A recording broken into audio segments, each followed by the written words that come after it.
Greetings from Behind the Gates, a Survivor IU podcast. My name is Caleb, and I will be your host for the season. Each week, we will take a dive into the previous episode. We'll talk with a tribe member who was voted out, and we'll try to gain some insight into the game that swept across this campus right here in Bloomington last fall. This is Behind the Gates, Survivor IU Season 1, Dunn Meadow.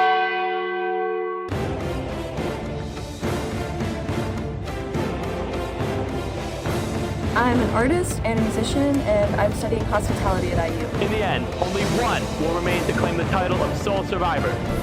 First vote. Anna. 14 hours, Roger. 17 people, Anna. 1 survivor. First player voted out was Survivor Dunn Meadow. Anna. Bring in torch. Today, I'm speaking with Anna, contestant from the Vantage View tribe from Season 1 of Survivor IU Dunn Meadow. Thanks for taking the time to talk with me today. Yeah, thank you so much, Caleb. I'm super excited. It is great talking to you, but I'm sorry it's under these circumstances. At once you got to play in the first season of Survivor at IU, but you also have the distinction of the first person being voted out. How does that make you feel? I was quite embarrassed by it mostly, and just really bummed. Because I was just so excited. I've loved Survivor for like almost my whole life, so I was like, I had in the back of my mind, I was like, if I'm the first person voted out, like I don't think it's gonna happen, but then it did, and I was like, well, that did not go as planned, so it sucks. But So before we get too deep, why don't you tell us a little about yourself? Where are you from? What are you studying at IU? sure. So I grew up in the Philadelphia area, but I recently moved here when I started college, and I'm studying tourism, hospitality, and events management at IU. And a little bit about me, I'm in a couple bands around here, and we play shows. Cool. Yeah, and I do rock climbing, and I make a lot of art. How did you find out about the show, and what was the casting process like? So my brother, he's in the club, so he introduced me to it, and he's like, hey, you should just apply. And I honestly didn't expect to get in because I didn't really know what they were looking for. But yeah, I just mostly through him, and then that was really the main thing. Very cool. So you're assembled at Dunn Meadow. You've never done one of these before. Did you have any expectations? Honestly, I had no idea what they were gonna do. I was like thinking through it the days before. I'm like, how are they even gonna pull this off? So I expected maybe I think they exceeded my expectations because I kind of just expected the challenges to be like really simple, but even the one challenge I got to play in, it was really well thought out, and I thought that everything about the whole experience was just like, it was so detailed, especially with the short time limit that it seems like they had to put on the whole production. I have to ask, it looked really cold out there. You were wearing a jacket. What was the temperature like that day? Oh gosh, it was like, so I woke up at like 6 a.m. or something to just eat a big breakfast and prepare myself. It was like 20 degrees then, and then I think by the time we were actually in Dunn Meadow, it was probably around like 30, 35. So it was pretty chilly. I don't know how some people wore just like zip up sweatshirts. I was cold. So let's go to the immunity challenge. Did you volunteer for the puzzle, or was that decision kind of made for you? So it seemed like no one wanted to do the puzzle, so I stupidly stepped up and thought I was doing a good thing, like, oh, I can probably handle the puzzle. But then I had this sinking feeling once I said that, I was like, wait. And then my feeling was right, so. So Nayu appeared on camera to look and study the completed red puzzle a little more intensely and a little more earlier than you guys did. Did you think maybe it was against the rules, or were you just so locked into trying to solve the puzzle you didn't think to go and look for help? Yeah, I really know the rules, so I was not the type to really take a risk in that situation. But then as soon as I saw the other tribe going and looking, I run over and I check it out, and then I loop back and try to get a good look at it. But I was a little worried at first about that was going to get us disqualified or something.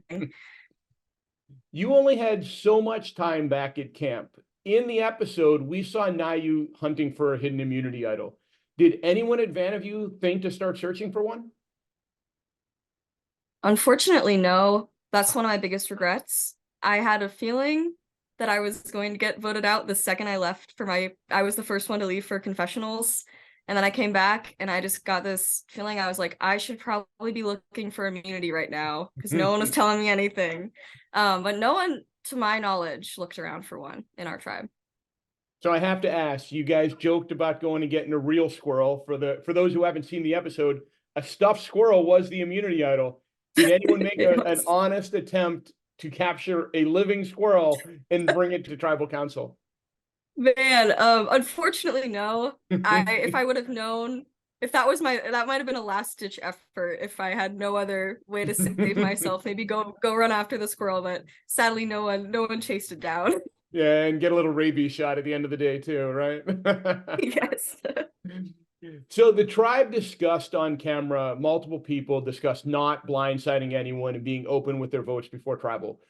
I don't want to blindside anybody. I want to play an honest game, so. When you were going to tribal, did you know how the voting was going to go down, or were you surprised to be voted out?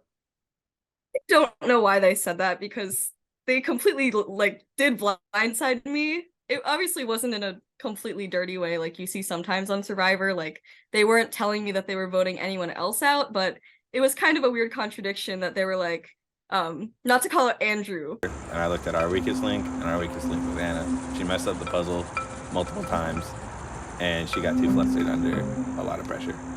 But he was like, yeah, I'm the type of person to tell people up front what I'm thinking. And then I was like, well, no one's saying what we're thinking. I even offered, I don't think it's in the cut, but I was like, why don't we just do rock, paper, scissors?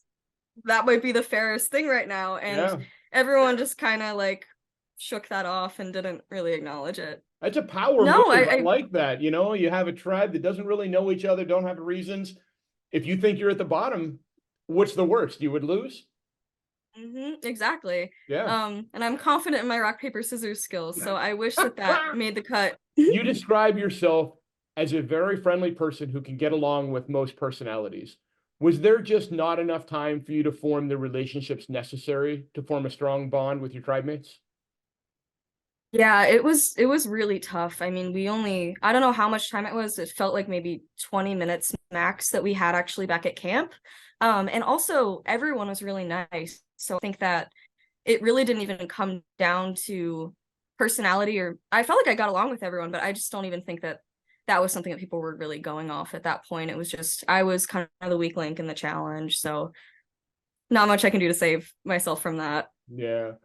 Was there anything that didn't make the episode that you wish would have?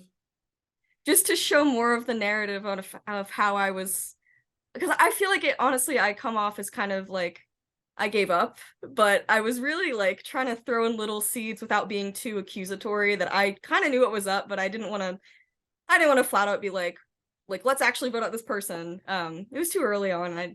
I knew I was going anyway. So some of the greatest real life Survivor players were first boots. We just never got to know them. How do you think you'll go down in the history of Survivor at IU? Oh gosh. I hope that this isn't my legacy. I hope that one day maybe I could play again. But if this is all I'm remembered for, I hope that people at least think that I was a likable person who like squirrels and maybe kind of got the short ends. So one of the things that I know you're involved in is art, and you have a company or an Instagram called Artworms. Why don't you tell us a little about it?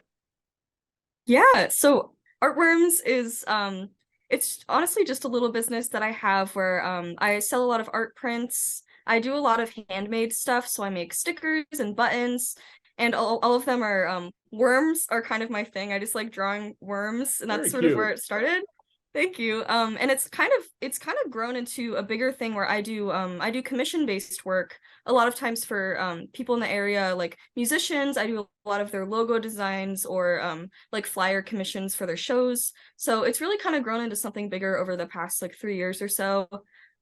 One final Thank question you. that I'm going to ask of every person who's booted out. Pay attention. This is the most important question you're going to get. Orange Okay. beanie, dope or nope? It's dope. Anna, thank you It's so super much dope. for taking the time to talk with us today. Good luck with your studies at IU, and I wish you the very best. Thank you so much, Caleb. It was awesome to talk. Anna, Travis spoken.